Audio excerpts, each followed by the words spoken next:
mga katanungan na sinikap kong sagutin sa pamamagitan ng pagsisiyasat at gayon din pagbabasa. Dahil para sa akin, importante na mabigyang linaw ilang sa mga isu at mga kaganapang pwede pang mangyari sa mga susunod na araw upang walang duda, hindi mag-alang-alang ang ating mga kababayan kaugnay sa mga mangyayari sa susunod na buwan. Hindi ko man masagot lahat ng katanungan, kaya itong sagutin ng iba't ibang ahensya kung saan nakabinbin ang mga isu at katanungang ito. Tulad ng sinabi ng Pangulo, ayon kay Secretary Remulla, hindi ito panahon para magdiwang. To quote specifically, ayon kay Secretary Remulla, this is not a time to celebrate. At dama ko ang marahil pinagdaanan ng Pangulo na naging mabigat na desisyon ito para sa kanya. Ang pwede ko lamang maihalin tulad dito ay parang nung governor ako. Nung governor ako, may isang malapit akong kaibigan at kasamahan sa trabaho na inakusahan na pinatay. Yung di umano pumatay din sa kanyang ama 20 years ago. Bilang gobernador at bilang ama ng lalawigan. Yung akusado, yung pumatay ay kaibigan ko, kakilala ko at kasama ko sa trabaho. Yung pinatay niya, tiga Sorsogon din. Pero kinailangan kong sundin yung sinasabi ng batas at hanggang ngayon kinakaharap niya yung kaso at hanggang ngayon din nakapiit pa siya kaugnay ng ginawa niyang pagkakamali. Bagaman, sabi ko nga, yung kanyang tatay, nung 8 years old siya, pinatay nung taong yon pero inareglo yung kaso kung kaya't hindi nakulong. Hindi ko alam kung anong mararamdaman ko rin ng mga panahong yon. Kaya naging mabigat yung pinagdaanan marahil ni Pangulong Marcos kaugnay sa bagay na ito. Dahilan at rason para maging normal para sa bawat Pilipino rin na may maramdaman na kabigatan o pagkalungkot sa mga nagdaang kaganapan na napanood nating lahat sa telebisyon. Naniniwala kayo na legal yung nangyari pag-arrest of man sa due process at kayo pag-turnover size? Hindi na para sa akin sabihin kung legal yun o hindi dahil nakabinbin na yan sa Korte Suprema. Naghain na ng karampatang kaso para sa habeas corpus ang ilang individual at nakabinbin na sa korte yan at pinakomentaryo na nga ang pamahalaan kaugnay niyan. Siguro mas kaya kong sagutin na tanong ay ito, papaano kung nanalo ang mga petitioners? Paano kung yung nag-file ng petition for habeas corpus, meaning produce the body, ay nagwagi at nag-utos ang Korte Suprema na i-produce yung katawan at iuwi dito? Anumang desisyon ng Korte Suprema, hindi binding sa ICC. Dahil wala namang jurisdiction ng ICC doon. Pero binding ang anumang magiging desisyon ng Korte Suprema, kunwari lang, sa mga opisyal ng pamahalaan. So kung mangyayari yon, ang gagawin ng Korte, pag-uutos sa pamahalaan, na gumawa ng mga hakbang para may sakatuparan yon. Sa pamamagitan ng pag-intervene halimbawa sa ICC, pero sa dulo, desisyon pa rin ng ICC yon dahil anumang desisyon ng Korte Suprema, binding lamang sa mga opisyal ng pamahalaan at mga Pilipino at sa Pilipinas kung saan siya may jurisdiction. So sir, mas malaking problema ba yun kapag naglabas ng ganung decision ng SC? Hindi siya problema. Yan ay magiging kautusan ng Korte Suprema na part of the law of the land. Sa gusto man o ayaw, sang-ayon man o hindi ang pamahalaan, ay dapat nilang sundin. Sir, about Senator Bato de la Rosa, nagkausap na po ba kayong dalawa? Nagkausap kami. Humihingi siya ng anong favor or tulong ang hinihingi niya sa ang kinuwento ko sa kanya at sinabi ko sa kanya, ang siyang sasabihin ko rin ngayon. Meron kaming summary ng mga kaganapan dito sa Senado noong mga nagdaang panahon na may mga akusadong senador o senador na inakusahan ng iba't ibang krimen. Kung maalala nyo, kaugnay ng rebellion complex with murder ng laban kay dating Senador JPE, Senator Enrile. Yung kaso laban kila Senators Enrile, Revilla at Estrada. Yung kaso laban kay Senator Lacson. Yung kaso laban kay Senator De Lima. Yung kaso laban kay Senator Trillanes. Ito yung iba't ibang sitwasyon kinaharap ng Senado kung saan may kaso laban sa kanila. At ang naging pasya ng Senado ay ito. Hindi nakabase sa batas, pero nakabase sa tinatawag na institutional courtesy. Hindi papayagan ng Senadong arestuhin ang sinumang miyembro niya sa loob ng Senado. Lalo na kung merong sesyon.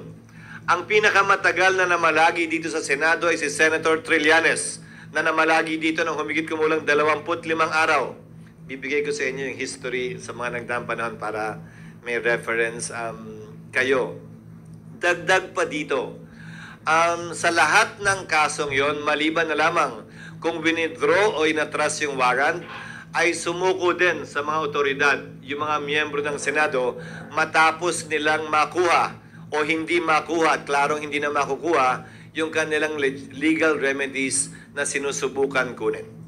According to former Senate President Drilon, sa sitwasyon ngayon, wala kang pwedeng gawin para protektahan si Bato sakaling magkaroon na ng warrant of arrest. Una, hindi naka-adjourn ng session. And then pangalawa, mabigat yung kaso na kinakarap Well, niya. tama si Senator Drilon in one sense. Historically, may session o wala, again, institutional courtesy dictates na huwag ito pasukin ng kapulisan para may posasang senador. Dalawang bagay ang nangyayari. I-exhaust yung legal remedy o kusang lumalabas yung senador sa Senado.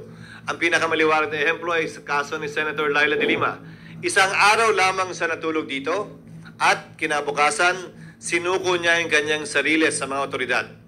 Sa kaso nila Senator Estrada Trevilla, sinuko din nila yung kanilang sarili sa otoridad makalipas ang isang araw.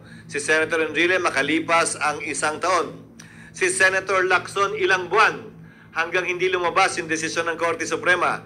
Nagtagusa, hindi sa Senado, sa labas. Pero ayon kay Senator Enrile, hindi daw niya trabaho na hanapin si Senator Lacson o sabihin ko nasan siya kung nalalaman man niya. Trabaho daw ng mga otoridad yon noong mga panahon na yon. The Constitution is clear in Article 6, Section 11. It is only when Congress is in session and the penalty to be imposed for the offense is less than 6 years. Is a member of the Senate or Congress immune from arrest? Magpapatuloy yung kaso pero hindi pwedeng arestuhin. Sa kasong ito ng ICC, ang mga batas kasi natin klaro yung penalty, di ba? The penalty of 1 year to 6 years, the penalty of life imprisonment, the penalty of prison correctional, which is 6 years to 12 years. Klaro naman yun eh. Ang problema sa ICC, ang nakalagay doon, ang imposable penalty ay not more than 30 years or life. So, pasok sa not more than 30 years ang 5 years, ang 4 years. So, isang posibilidad na pwedeng matanong o maklarify yung bagay na yon, pero hindi pa rin applicable nga dahil wala kaming session hanggang sa June 2.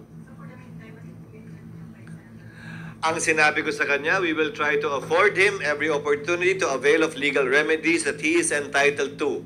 Sa katunayan, ginawa na niya. Dahil co-petitioner siya ni Pangulong Duterte, hindi ba? Sa Supreme Court case, kung saan bagaman walang ginrant na TRO, ay pinasagot yung mga respondent sa kaso at posibleng maaksyonan niya ng Korte Suprema sa hindi malayong hinaharap. Lalo na kung sakasakaling maglabas uli ng warrant ang ICC.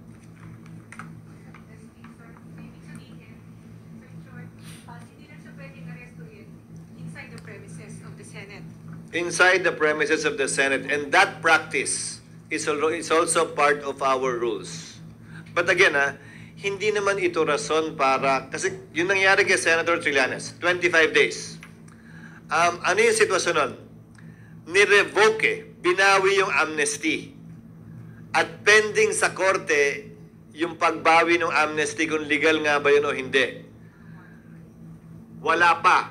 Nagde-decide yung korte kung mag-iiso o hindi, pero anytime pwedeng ilabas.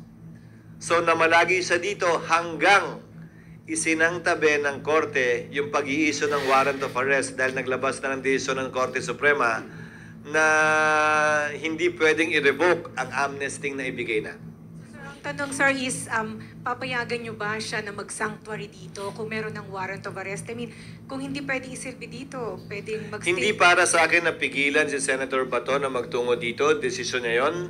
Pero ang hangganan siguro noon ay hanggang makakuha at klaro na kung anong magiging pasya ng korte kaugnay sa kanyang pag-avail ng kanyang judicial remedies na karapatan niya.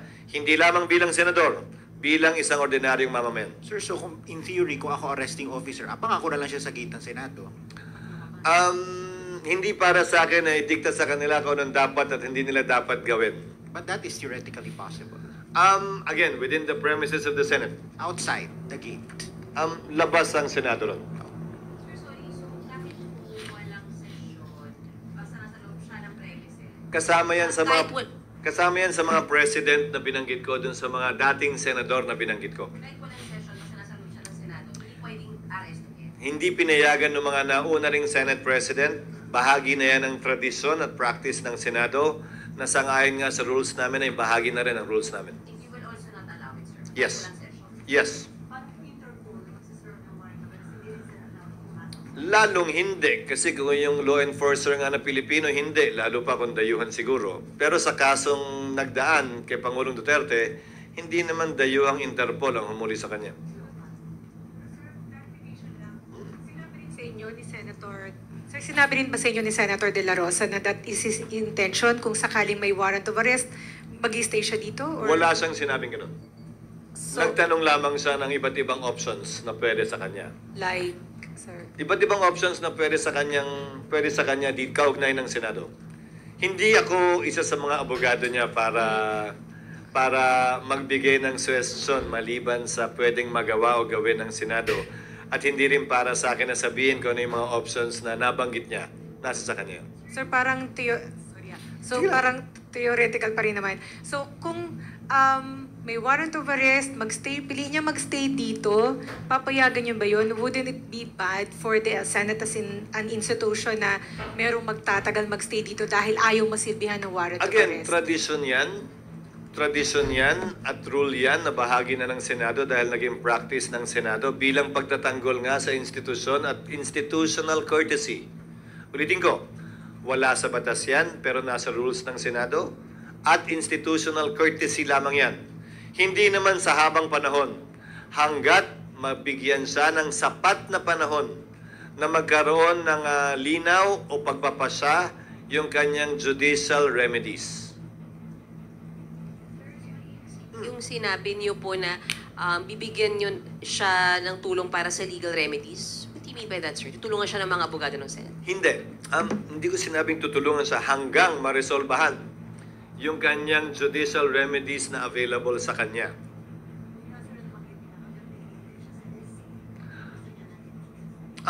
Pwede naman yun, pero hindi na nag-i-issue ng TRO ang Korte Suprema eh. Yun sana yung pwedeng sandalan nun. Pero baka premature din kasi wala naman siyang warrant of arrest. So pwede siyang mag-reconsider at humiling ng pag-i-issue pa ng TRO kapag ka nag-apply na sa kanya. Meron na po na-coordinate from ICC para humingi ng documents ng Senate Wala. for hearings.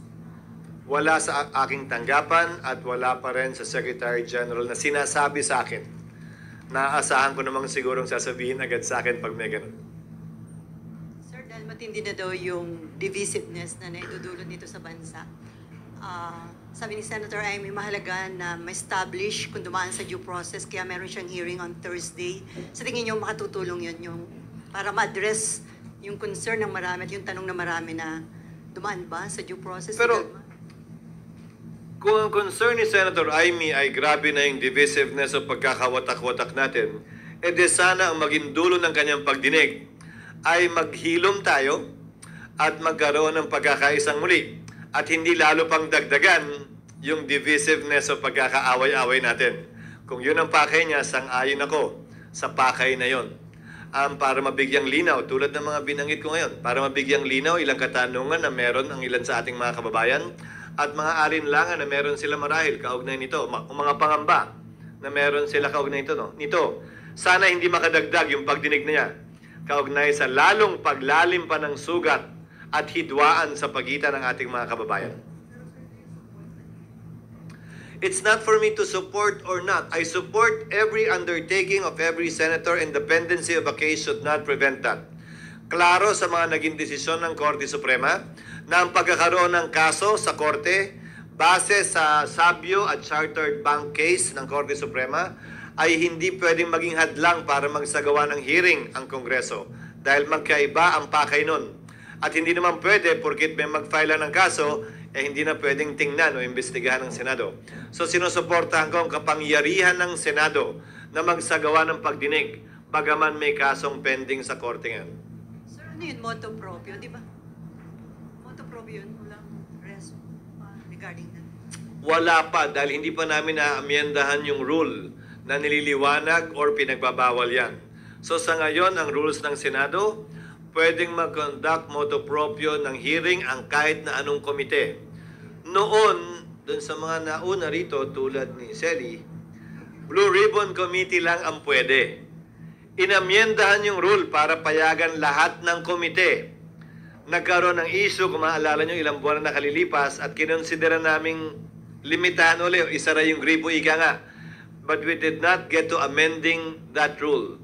So the rule still stands up to today na lahat ng komite kapag ka-recess ay pwedeng mag-conduct ng hearing motu proprio. At hindi pwedeng pigilan, hindi ko pwedeng pigilan o mapigilan.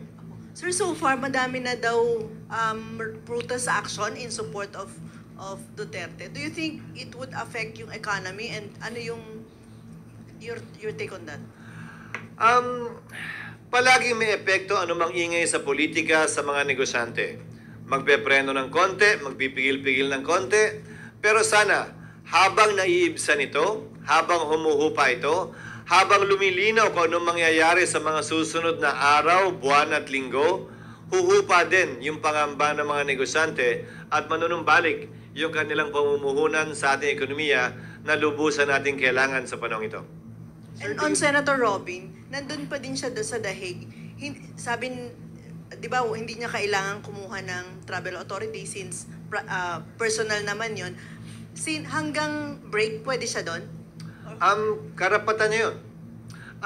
Napagpasahan na yan sa kaso ni Marcos versus Manglapos ng Bahagya na nireiterate yung right to travel at ang limitasyon lamang ay specified. Kaya nga naging pasa ni dating Senate President Rilon, hindi na mag-require ng TA. Kasi kung ang korte nga hindi pwedeng pigilan ng isang Pilipinong magbiyahe, sa pa daw kaya bilang Senate President, lalo na kung pribado yung biyahe.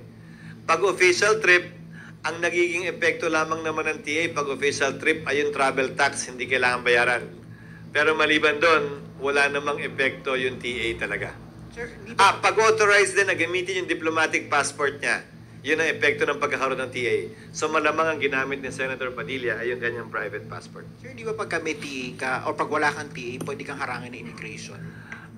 Oo, kung requirement yon ng batas na dapat may TA ka. Halimbawa, nung governor ako, kailangan may TA ako mula sa DILG secretary. At pwede akong harangin ng immigration kung wala ako nun. Pero since walang ganung requirement bilang senador, hindi siya pwedeng harangin ng immigration at sabihing may requirement ng TA. Dahil ang Senado mismo hindi nagre-require ng TA. Sir, itong, balikan ko na yung tungkol dun sa mga rallies. Do you think itong rallies will ripen into like a people power kind of scenario? Hindi para sa akin na sabihin yon, pero ang pwede kong makomentaryo lang siguro, karapatan ng ating mga kababayan na magpetisyon sa gobyerno kaugnay ng sama ng loob nila sa pamahalaan. Karapatan nila yon na ginagarantiyahan ng saligang batas. At para sa akin, marapat lamang na payagan at pahintulutan yon na sinabi naman ng gobyerno na papayagan at papahintulutan nila dahil saklaw yon ng Bill of Rights na ginagarantiyahan ng ating saligang batas. Basta't mapayapa yung mga pagtitipon na yun. Medyo babalik. Kung may connection na. Sir, kung sakali lang pong magkubkub si Senator Bato dito tapos magsa-start ng impeachment, may effect ba siya in any way, sir? Like, madedelay ba the impeachment, pre-trial, trial? Wala ako nakikitang rason para madelay yun, at least hindi siya malilate.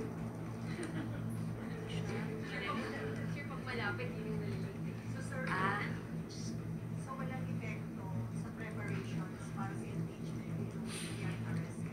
Wala ako nakikitang posibleng epekto nito. Kung hindi, magandang ihalintulad. Sa dami na nagmamadali, sa dami na nangungulit at nanguurat, ang kaugnay dito, kung isipin ninyo, yung pagdinig kay dating Pangulong Duterte, sinet ng September 23. 6 na buwan matapos masimulan at kung isipin nyo, nakadetine pa.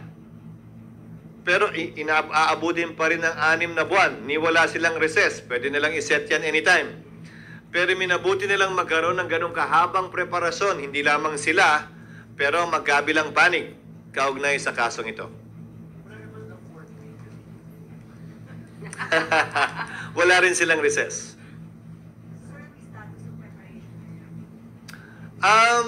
Sumulat ang Kamara, gusto nila mag-inspeksyon, pinayagan namin sila, pero wala pa silang schedule dahil yung petsang binigay namin ay hindi, sila naman hindi pwede. So ang ginawa namin ay sumulat din kami.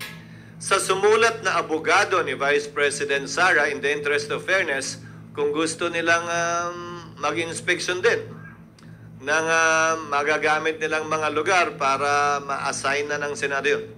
Sir, kailan nakaschedule yung inspection? At their convenience, hindi pa nila sinasabi sa akin. Pero may official assignment na ba yung mga Wala pa. room? Wala pa. Gusto namin kunin muna yung opinion nila, pero may isasuggest kaming room sa kanila. Sa interview Nandun ka namin, pa? sir, sa interview namin kasi kay Senator Bato, sabi niya, ihilingin niya sa'yo, wag nyo siyang isuko pag andyan na yung ICC warrant. Did he say the same, sir, na wag nyo naman siyang isuko? Hindi. Ang hiniling niya ay panahon para ma-exhaust yung kanyang judicial remedies. Na tama, dapat lang naman para sa akin. At yung panahon na yun, nandito siya. Punta siya dito para hindi siya ma-exhaust. Ang option na yun. So yung wife ba yung una nakipag-usap daw sa inyo? Pero may rin chance na makausap niyo? Nagpasabi sa opisina, oo. Pero hindi niya nakausap. Nakausap kong bahagya lamang. Anong message? Wala, na mag-uusap daw kami. Ni Senator Bato. Parang introduction ba? Sir, kung option ni Senator Bato na dito muna habang hinihintay ma-exhaust yung judicial remedies, ano pong sinabi niyo, sir? Ano? Kung option ni Senator Bato na dito muna siya habang hindi na-exhaust lahat ng judicial remedies, pumayag po kayo, sir? Nagawa at nangyari na yan noon, ang sabi ko sa kanya, at kinuwento ko rin sa kanya yung bibigay ko sa inyong karanasan ng Senado sa mga nagdaang panahon, sa mga ibang senador. Pumayag kayo, sir? Kasi nga nagawa na yan dati.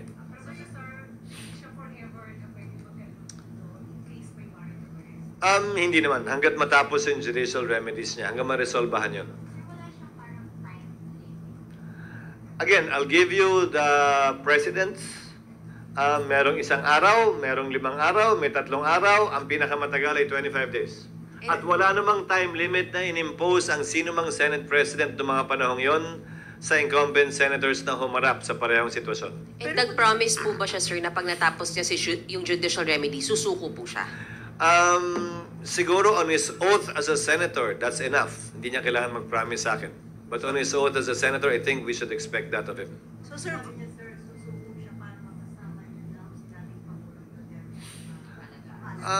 Nasa sa kanya yan. Hindi para sa akin na timbangin yung kanyang mga sagot sa iba't ibang tanong na pinupukol sa kanya. and sir, factor pa kung marere-elect siya. Kasi kung hindi siya marere-elect, hanggang June 30 na lang siya. At hindi na siya pwede magtago dito after June 30. Ang layo mo na. Oo. Ang layo mo na. Oo. Huwag na muna. Ano Marami na- pang mangyayari bago nun. Oo. But it's a purely hypothetical question which I don't want to engage in because that assumes as a fact something that is not yet a fact and it's far from being a fact given the situation in the latest survey that is quite high. Yung sinasabi natin, That's a shaky assumption at best which you want in hypothetical questions. So no, not yet. so sir, di ba si Bato sinasabi niya mag-e-exhaust siya ng ang judicial remedy? Inireklamo ng mga supporter ni Duterte. He wasn't given the chance to exhaust yung legal remedy kasi nailipad na siya nung nagkaroon ng decision. Thank you. Yes, but a TRO was not issued. Siguro magkakaroon ng crisis in a way kapag ka na-issue yung TRO, nandito pa at hindi sinunod. Pero walang so na-file yung petition, di ba? Hindi nag-issue ng TRO. Pangalawa, ibang sitwasyon din. Again, ito ay diskusyon na lamang. Ibang sitwasyon din kung may nakabinbin na kaso dito. Yung may kaso siyang hinaharap dito sa parehong paksa, parehong krimen di umano, tapos binunot mo mula dito at tinapon mo sa ibang bansa para dayuhan ang duminig ng kaso. Ibang sitwasyon yon. Dahil ayon mismo kay Pangulong Duterte, wala ni isang kasong nakabinbin dito sa Pilipinas laban sa kanya. Iisang korte lamang ang kumuha ng jurisdiction sa kanya para dito sa mga di umanong krimen na ginawa niya ng Pangulo siya. ICC lamang. There is no Philippine court that is actually hearing the same case. Nung panahon niya bilang Pangulo, maunawaan ko yun. Dahil may immunity from suit siya. Si Senator Bato, wala. Pero wala ding nakabingbing kaso laban sa kanya.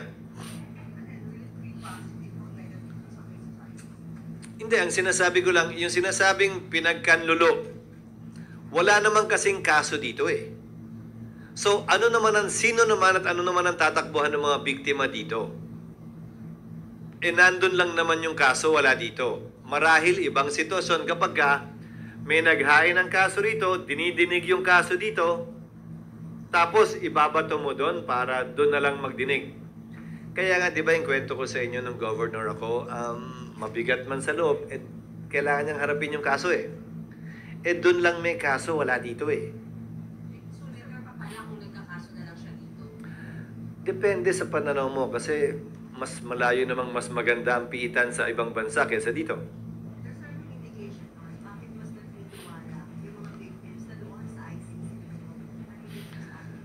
Hindi mo pwedeng sabihin may tiwala lamang sila doon at walang tiwala dito. Maraming factors yan. Mas maganda sila tanungin mo.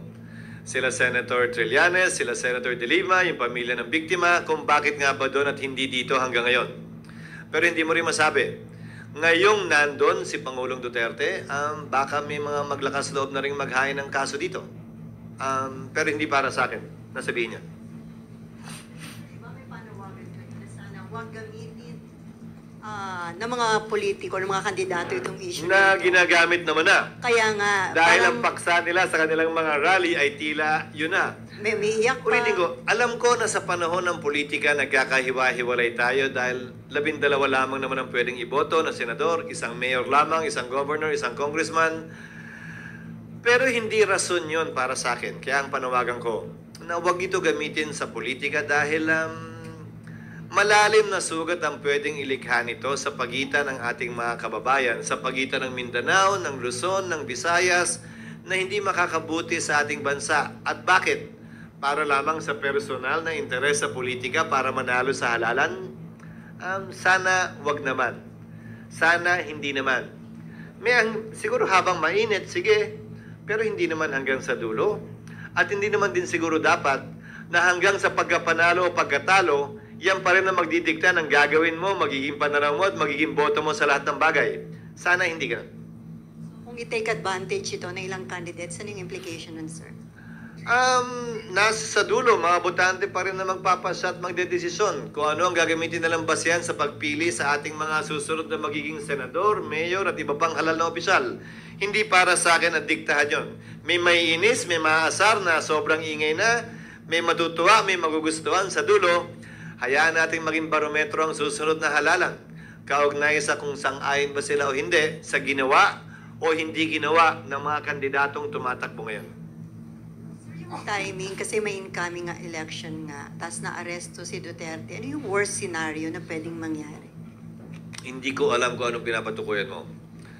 Nasa demokrasya tayo, okay lang na magkaroon tayo ng magkakaibang pananaw, okay lamang na magsagawa ng kilos protesta, laban sa ginawa ng pamahalaan kung hindi ka sang-ayon, okay din gumawa ng kilos protesta, sang-ayon sa ginawa ng administrasyon o ng gobyerno, basta't ito'y mapayapa at saklaw ng pinoprotektahang karapatan ng ating Bill of Rights. Para sa akin, bahagi lahat yan ng pagkakaroon ng isang malusog na demokrasya sa ating bansa. Bagaman, may konting ingay nga sa politika.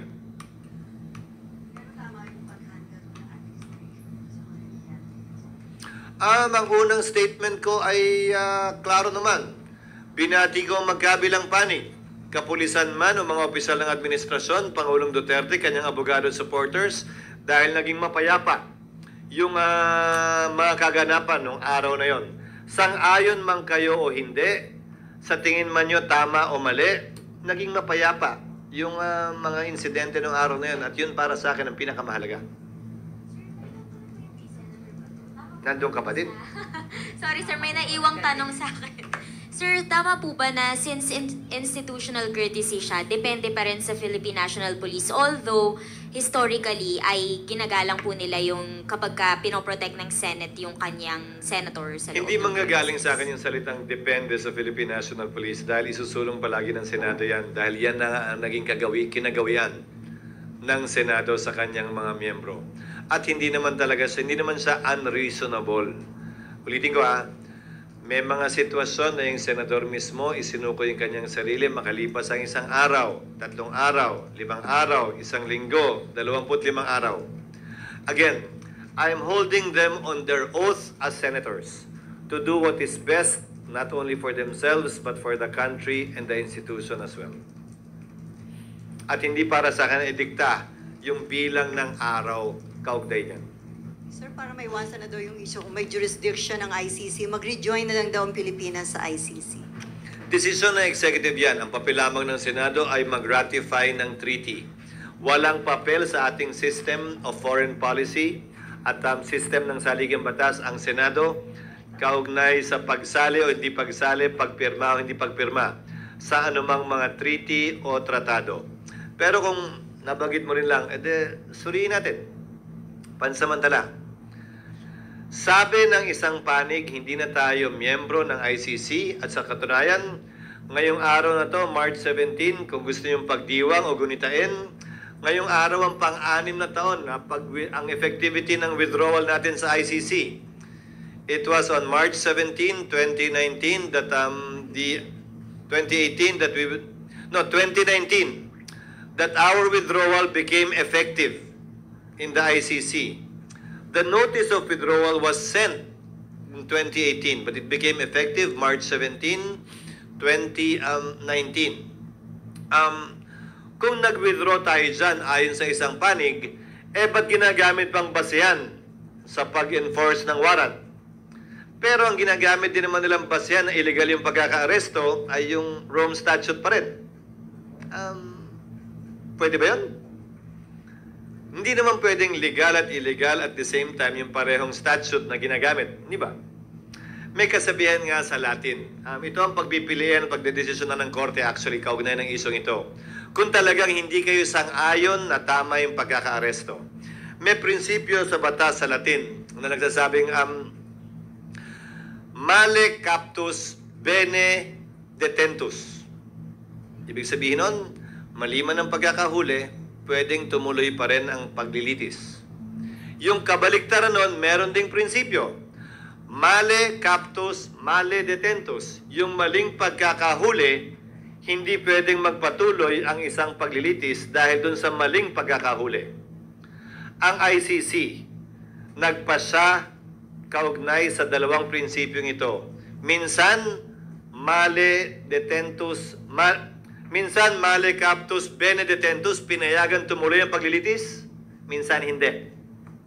So nasa sa kanila kung anong gagamitin nila sa kasong ito.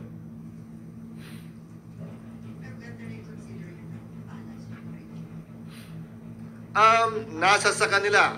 Ayokong i-preempt anumang magiging pasa ko kapag ginawa nila yan kaugnay sa boto ko sa pag-ratify.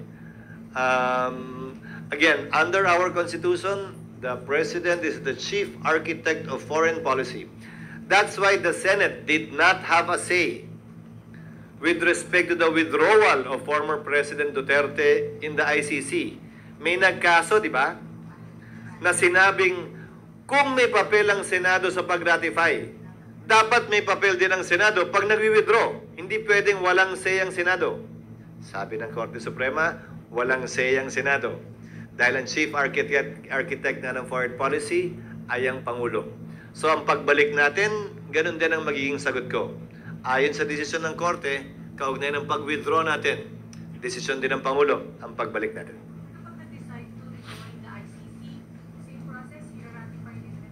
Kailangan ganun. Oo. Ganun muli. Magsisimula muli sa simula. Isusumiti sa amin, ira-ratify namin. And then, SP, hanggang sa ngayon ba walang word kung magpapatawag ang presidente ng special session para makapag-impeachment trial na kayo? Para makapag-impeachment trial na kasi sir, di ba, may mga concern. Yeah. Okay.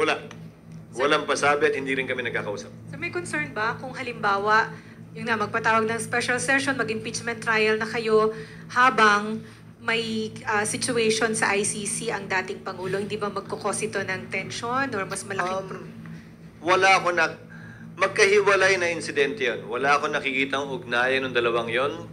at hindi rason na maantala ano man ang dapat gawin ng Senado kaugnay sa trabaho namin dito at kung ano mang nangyayari sa dahig. I mean, sir, hindi ba magiging lalong divisive at baka magkaroon ng mas malalaking protest kung habang may ICC case, may impeachment trial?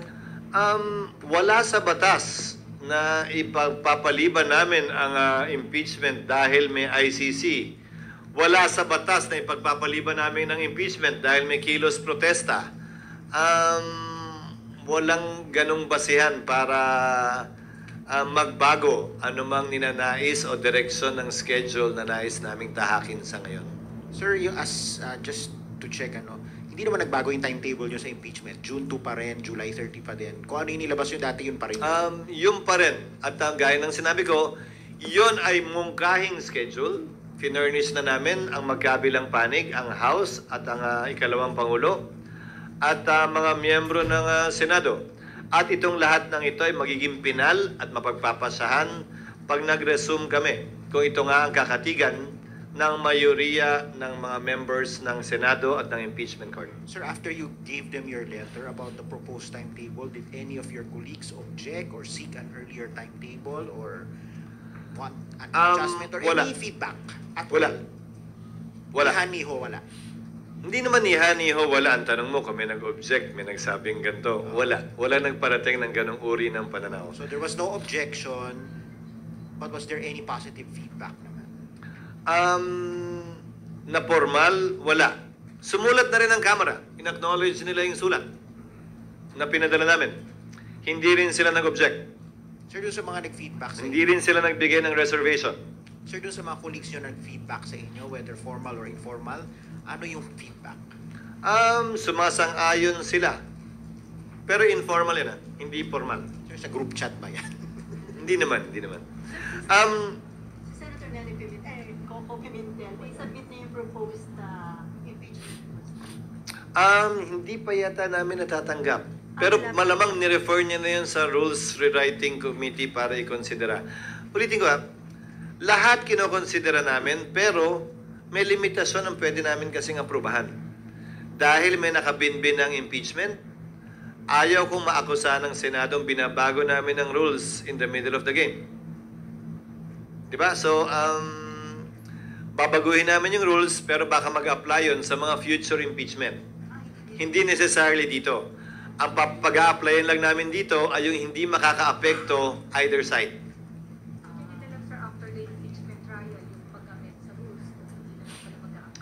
Hindi, kasi may mga pag-update na pwedeng gawin sa ilalim ng bagong rules na hindi naman makakasakit sa magkabilang panig dahil applicable sa magkabilang panig yon.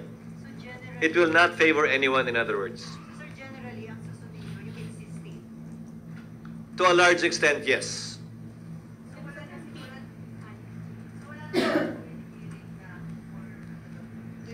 update yung rules. Meron pa rin. Lahat yun pinag-aaralan at lahat yun ipepresenta namin pag nag-resume kami para mapagpasahan ng mayoriya. Pero yung proposal ni Senator Coco na sinabi ni Madjo na pwede niyang itap si Senator Coco na mag-healing on rules, walang mangyayaring gano'n. Hindi na ganun. Hindi ganun ang gagawin. At hindi pa yata nagkakausap din yung majority leader at minority leader kaugnay sa bagay na yan. At nagsalita na rin yata si Senator Tolentino na nais siyang pag-aralan din ito ng siya mismo. So parang hindi siya inclined i-delegate yung kapangyarihan yun. Sir, dun sa timetable ninyo sa assessment ninyo dun sa impeachment trial, possible ba na ongoing pa or tapos na yung impeachment trial pagdating ng September 23 ICC hearing? Ang sinabi ko sa inyo, kung masusunod yung mga pre-trial arrangements, mas magiging mabilis yung pagdinig. And hopefully, bago kami mag-recess sa loob ng 3 buwan, ay kaya nang tapusin yung impeachment trial. So, papalo sa petsa yun. Dahil usually nag-adjourn ng Senado bago mag-October 10. So, kung September 23, yung trial, halos yung panahon yun. Pero wala namang ugnayan yun eh. Whether nagsabay, hindi nagsabay, wala namang nakasulat na batas na bawal magsabay. Lalo na kung busy halimbawa si Vice President Duterte bilang isa sa mga abogado ng kanyang ama, hindi naman nga siya required mag-attend ng impeachment trial sa Senado, maliban na lang kung i-require siya ng impeachment court dahil kailangan siyang i-identify na sa tingin ko hindi naman siguro papasok sa isong ito dahil kilala naman siya ng lahat. Oo nga, sir. I mean, wala nga kaugnayan, but pwede siyang tingnan as persecution ng mga Duterte. Hindi para sa akin na kontrolahin yung kanilang nadarama. Naunawaan ko yung kanilang nadarama bilang anak, bilang nagmamahal, na kapatid o ama. Subalit, wala naman sa batas din yun na kailangan isaalang-alang yun kaugnay sa mga pwede at hindi namin pwedeng gawin, sa dapat at hindi namin dapat gawin. Bagaman, naunawaan ko yung kanilang sitwasyon. Kaya anumang salita na dumalabas mula sa kanilang mga bibig ngayon, na may halong galit, may halong puot, naintindihan ko yun.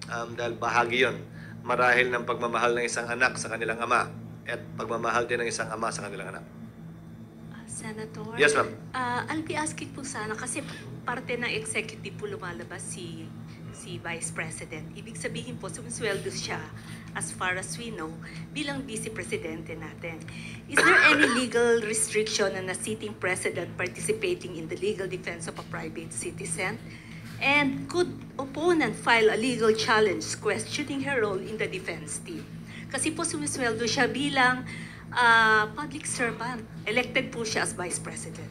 How will this affect everything? Sa pagkakaalam ko po, ang pinagbabawal na mag-appear in any court or tribunal in the Philippines is a member of Congress. I cannot appear in any court or tribunal in the Philippines unless it is a case involving me.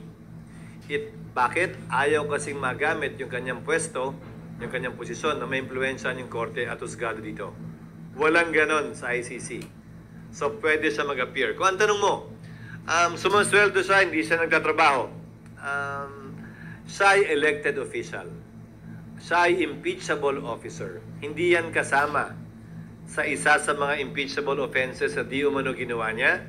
At pangalawa, maaaring gamitin niya ng ating mga kababayan sa pagpasya kung iboboto pa siyang muli o hindi sa parehong pwesto o ibang pwestong tatakbo niya kung siya'y tatakbo. Pero walang batas na nagbabawal na gawin niya yon sa panahong ito. Ay, asan yung papel? Pakibigay na. Ako lang. Kasi meron din kayong concern dun sa gumuhong tulay. Last Friday, sir, merong hearing